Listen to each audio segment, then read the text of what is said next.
주님이 자리에 와 주십시오. 주님께서 하나님께 그렇게 순종하며 충성한 것처럼 저희도 하나님께, 예수님께 그렇게 충성하며 순종하는 자들 되게 하여 주시옵소서. 예수님 이름으로 기도하였습니다. 아멘. 오늘은 부활과 충성, 순종 이거에 대해서 말씀드리겠습니다. 충성, 순종, 그리고 부활에 대해서 말씀드립니다. 오늘 복음에는 그 사람의 아들 때문에 예수님 때문에 그 고통을 받는 자들, 핍박받는 자들은 행복하다 하시면서 하늘에 정말 받을 상이 크다고 말씀하셨습니다.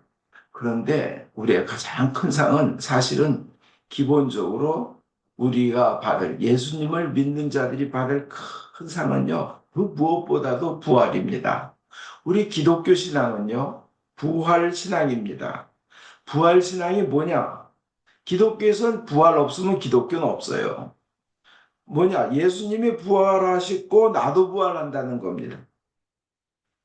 예수님이 부활하셨기 때문에 예수님을 부활시킨 그 하나님께서 나도 부활시키신다는 겁니다. 반드시 나는 부활하며 그것은 하나님의 약속이고 하나님이 반드시 이루고야 마실 하나님의 의지이고 하나님의 선포입니다. 그렇기 때문에 이건 확정 판결입니다. 더 뒤집을 수 없는 확실히 정해진 판결이에요.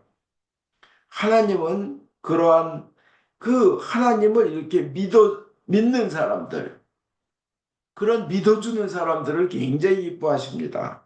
히브리서 11장 6절에 믿음이 없이는 하나님을 기쁘게 할 수 없다 그러는데 우리는 하나님께서 우리를 부활시켜 주시리란 것을 믿습니다. 그래서 세상에서도 고통이 다가와도 고난이 다가와도 끝까지 우리는 충성합니다. 뭐 꼭 부활 때문이 아니라 원래 피조물이기 때문에 창조주에게 충성하는 것은 너무나 당연한 일입니다. 어떤 불행한 예술가가 있었습니다. 10살이 되기 전에 고아가 됐습니다. 아주 소년기에 배가 고팠습니다. 그런데 가족들을 부양해야 됐고 동생들을 키워야 했습니다. 큰 다음에도 불행은 계속됩니다. 결혼해서 그렇게 사랑하던 아내가 13년 만에 죽었습니다. 자신을 위해 그렇게 정열적으로 일했던 아내였는데 사별했습니다. 재혼을 했습니다. 그는 자녀를 20명을, 20명을 낳았는데 그 중에 10명이 반이 10살 전에 죽었습니다. 얼마나 슬펐겠습니까? 살아남은 애들 중에도 하나는 정신박약아였습니다. 근데 이 예술가는 노후에 나이가 들어서 인생 말년에 시력을 잃었고 뇌출혈로 인해서 몸이 반이 못 쓰는 반신불수가 됐습니다.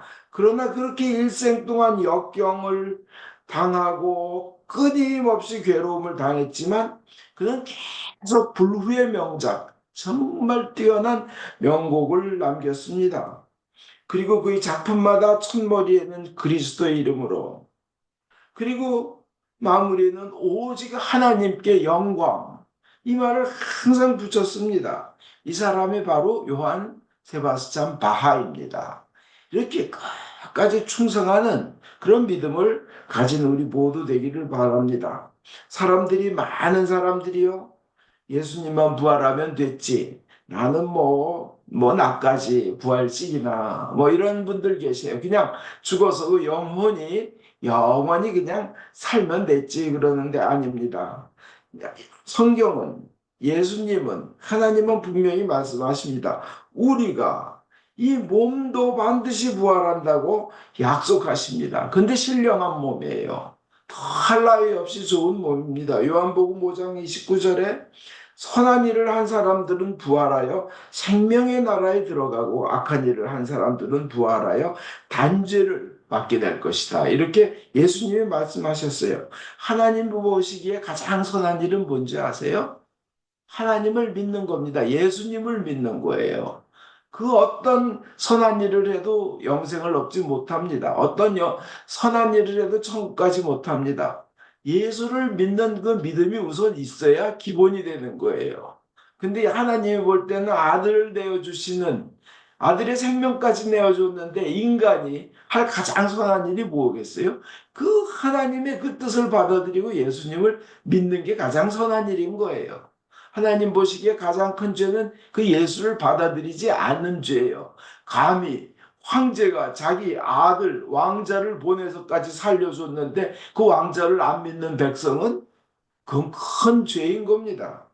고린도전서 15장 20절에 죽은 자들의 부활도 이와 같습니다.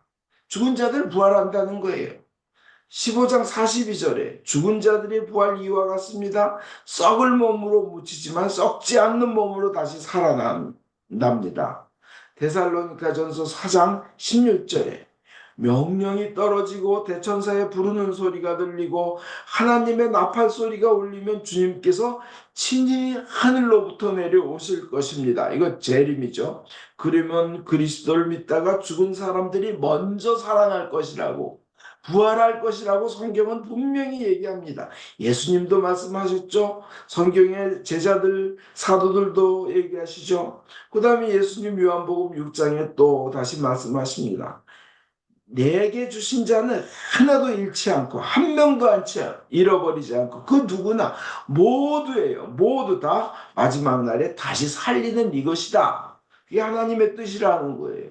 다시 살린다는 거예요. 부활한다는 거예요. 내 아버지의 뜻은 아들을 보고 믿는 자마다 예수님을 보고 믿는 자마다 영생을 얻는 이것이니 마지막 날에 다시 살리리라 그러시는 거예요. 그러면서 내 살을 먹고 내 피를 마시는 자는 영생을 가졌고 마지막 날에 내가 그를 다시 살리리니. 여러분 성체성사하면서 이건 예수님의 몸이다, 예수님의 피다 하면서 여러분 먹고 마시니까 하나님께서 가장 건강한 몸으로, 인간이 상상할 수 없는 건강한 몸으로, 결코 병들지 않는 몸으로, 결코 아프지 않은 몸으로, 어떤 연약함이나 허약함, 질병이 없는 몸으로 다시 살려주신다는 겁니다. 로마서 8장 11절에 여러분 안에 살아계신 당신의 성령을 시켜 여러분의 죽은 몸까지도 살려주실 것입니다. 우리가 죽더라도 다시 살려주신다는 거예요. 그리고 고린도전서 15장 42절에 43절에 천한 것으로 묻히지만 영광스러운 것으로 다시 살아납니다. 아까 42절에는 그 썩을 몸이지만 썩지 않은 몸으로 다시 살아난다 그러고, 43절에는 천한 것으로 묻히지만 영광스러운 것으로 다시 살아납니다. 약한 자로 묻히지만 강한 자로 다시 살아나며 육체적인 몸으로 묻히지만 영적인 몸으로 다시 살아납니다. 그 고린도전서 또 15장 53절에서 54절은 이 썩을 몸은 불멸의 옷을 입어야 되고 이 죽을 몸은 불사의 옷을 입어야 하기 때문입니다. 썩을 몸이 불멸의 옷을 입고 죽을 몸이 불사의 옷을 입게 될 때는 승리가 죽음을 삼켜버렸다. 이거 부활한다는 거예요. 우리 몸을 갖고 부활하는 거예요. 기쁘지 않으세요? 그래서 히브리서 6장 2절에서는 이렇게 얘기합니다. 죽은 자들의 부활과 같은 또 심판, 죽은 자들의 부활, 심판 같은 기초적인 교리를 다시 배우는 일은 없도록 합시다. 그 기초 중에 기초라는 거예요. 죽은 자가 부활한다는 건. 얼마나 감경적이고 감동적입니까? 우린 그런 은혜를 입고 삽니다. 여러분 배운 게 없어요. 여러분이 머리에 든 게 없어요. 학력이 낮아요. 무식하다고 생각하시는 분들 계세요? 아무리 학력 높고 그런 분들에게도 이 부활의 진리를 설명하는 것보다 더 큰 지식과 지혜는 세상에 없는 거예요. 담대하게 얘기할 수 있는 거예요. 예수를 믿는 사람이라면 학력과 관계없이 선포할 수 있는 겁니다. 그 가장 지혜로운 사람이 되는 거예요. 누구보다도 지식 있는 사람이 되는 거예요. 앞날을 알기 때문에 그렇습니다. 그 구약에는 뭐라고 돼 있냐? 부활에 대해서.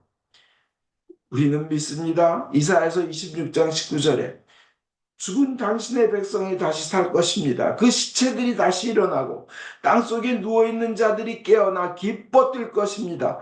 땅은 반짝이는 이슬에 흠뻑 젖어 죽은 넋들을 다시 솟아나게 할 것입니다. 부활을 얘기하잖아요.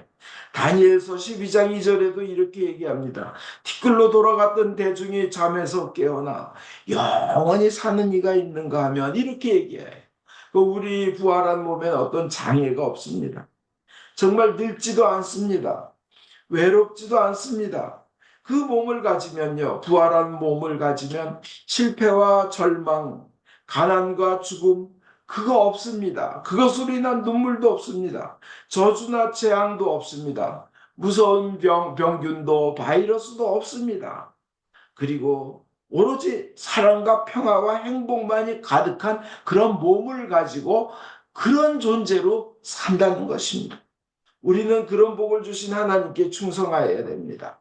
온 우주를 만드신 삼라만부를 만드신 천지를 창조하신 그 하나님께 충성해야 합니다. 꼭 그것을 주시지 않았다 하더라도 그분은 하나님이시고 왕중왕이시고 창조주이시기 때문에 우리는 피조물로서 그분에게 영광을 올리고 충성하고 순종해야 됩니다. 근데 하나님께서는 우리에게 그 어마어마한 인간으로 생각할 때는 가장 귀하고 가장 값진 세상에서 가장 위대한 귀한 것을 우리는 하나님으로부터 선물을 받은 것입니다. 하나님은 그 선물을 주셨습니다. 일반 사람들은 세상 왕이 무능하다 하더라도 그 참 별 볼 일 없는 왕에게도 충성을 합니다. 그 고려 말기의 정몽주 같으면 그 이방원이여 새로 나라를 세우자 그러면 너에게 높은 지위와 재물과 온갖 좋은 것 다 줄게 하고 막 회유를 합니다. 이방원이. 그러니까 정몽주는 그래요. 이 몸이 죽고 주고 100번 고쳐주고 백골이 진토되어 넋이라도 있고 없고 임향한 일편단심이야 가실 줄이 있으랴 이러면서 왕에 대해 끝까지 충성을 하고 결국 타살돼서 죽었습니다. 세상 왕에게도 이렇게 충성한다면 우리는 온 누리의 하나님께는 얼마나 충성해야 되겠습니까? 끝까지 충성하는 저와 여러분 되시기를 간절히 바랍니다. 저는 저희 주위에 믿는 이들 보면 그 고통을 겪으면 겪을수록 세상에서 심지어는 망할수록 더욱 신앙이 강해지고 믿음이 더 성숙해지고 하나님께 대한 헌신이 더 깊어지며 아름다워지는 분들을 참 여러 명 봅니다. 야, 이건 정말 성령님이 함께 하시는구나. 저 어려움 중에 하나님을 저렇게 더 믿고 기도하고 찬양하며 감사하다니 정말 귀한 믿음의 모범된 분들을 많이 뵙니다. 그들은 고난을 겪으면 겪을수록 더욱 충성스러워집니다. 하나님의 구원을 받은 자의 모습들이고 생명의 부활을 분명히 생명의 부활을 할 분들인 줄 믿습니다. 세상에서 비교할 수도 없는 큰 것을 가진 분들입니다. 요한계시록 2장 10절에 말씀하십니다. 너는 죽도록 충성하라. 내가 생명의 면류관을 너에게 주리라. 아멘. 우리 그러는 생명의 면류관의 주인공들 되시기를 간절히 바랍니다. 얼마 전에 참 감동한 이야기를 전해드립니다. 딱 10년 전 2월 15일, 10년 전에 있었던 일입니다. 그 10년 전에 IS 그 테러리스트들이 크리스찬들을 납치했습니다. 그런데 20명을 납치했는데 거기에 어떤 하나 아프리카 청년이 추가로 있었습니다. 그래서 21명이 됩니다. 그에게 넌 아프리카 사람이니까 살려주겠다. 가나에서 온 사람이에요. 그 청년 이름은 마테오입니다. 매테오. 그러니까 그 매테오는 그들의 하나님이 나의 하나님이다 하는 같은 고백을 하면서 같이 그들과 고난을 받겠다고 신앙의 여정을 같이 겪겠노라고 그 같이 잡혀 들어옵니다. 그 테러리스트들이 잡은 크리스찬 20명 안에 한 명이 더해지는 겁니다. 매튜. 정말 그 뭐예요? 성경에 얘기하죠. 그 멍에를 같이 지라고. 이 고통이 다가오는 역경이 다가오는 고난이 다가오고 죽을 수 있는 그 환경에 같이 들어간 이 매튜입니다. 그는 참 놀랍고 놀라운 하나님에 대한 충성이고 정말 참된 믿음의 본보기인 줄 믿습니다. 그 테러리스트들은 크리스찬들을 맨 처음엔 잘 해주다가 며칠 지나서도 예수를 배반하지 않고 끝까지 기도하고 하나님을 믿고 하니까 고문을 시작합니다. 물폭탄을 그냥 막 쏘아서 쏘질 않나 잠을 밤새 못 자게 하고 아예 잠을 못 자게 하고 때리고 굶기고 그리고는 무거운 모래백을 끌면서 이 바닷가 모래가를 끌도록 막 그렇게 고문을 하고 고통을 줍니다. 그러면서 예수 믿지 말아라. 그것을 거부하면 예수를 믿지 말아라. 그러면 너희들 돌려줄게. 근데 한 명도 21명 중에 한 명도 배신하는 사람이 없는 거예요. 끝까지 기도하는 겁니다. 그러니까 그들을 바닷가에서 죽이려고 전부 주황색 옷을 입혀서 데려갑니다. 그러면서 자기네들이 그거를 동영상을 찍어요. 그 모습을 전 세계에 알리려고 그래가지고 크리스찬과 그 이슬람하고 싸우게 하려고 하는 그리고는 끌고 갑니다. 근데 테러리스트들이 그 동영상을 찍고 왔는데 죽이려고 그 리비아 바닷가로 데려가는데 그들은 이상한 신령한 존재들이 그 크리스천들과 함께함을 그들은 느꼈습니다. 어떤 분들은 그 함께하는 이상한 신령한 존재들은 그 손에 검을 들고 계시고 어떤 분은 말을 타고 쫓아오는 겁니다. 너무 신령한 이들은 테러리스트들은 겁에 질렸습니다. 그렇지만 아마 그들의 함께하는 그 신령한 존재들의 모습이 아마 순교하고 있는 그들에게도 보였을 겁니다. 그들은 다 끝까지 주님을 기도하고 주님께 기도하고 끝까지 하나님에 대한 충성을 지킵니다. 하나님에 대한 신앙을 지킵니다. 끝까지 충성합니다. 믿음을 버리지 않습니다. 결국 그래가지고 모두 바닷가에 참수를 시킵니다. 그걸 동영상에 찍고 너무 장면이 끔찍하니까 어떤 사람이 애니메이션으로 만화로 카툰으로 이렇게 했습니다. 그걸 보면서 정말 감동을 합니다. 정말 저분들은 부활의 신앙 또 창조주께 대한 충성을 까지 지키시는 분이시구나 하는 걸 느끼면서 참 감동했습니다. 모든 크리스찬들이 하나님 앞에 그런 충성심을 갖게 되기를 바랍니다. 오늘 성경에 있잖아요. 세상에만 희망을 갖고 있다면 누구보다도 가련하고 불쌍한 사람들일 거라고. 우리는 부활의 희망을 갖고 있는 존재들입니다. 우리 모두 하나님께 대한 충성, 흔들리지 않는 충성, 변함없는 충성, 바위와 같은 충성의 믿음을 가지고 부활하여 하나님께 큰 상급을 받게 되기를 주 예수 그리스도 이름으로 축원드립니다. 아멘.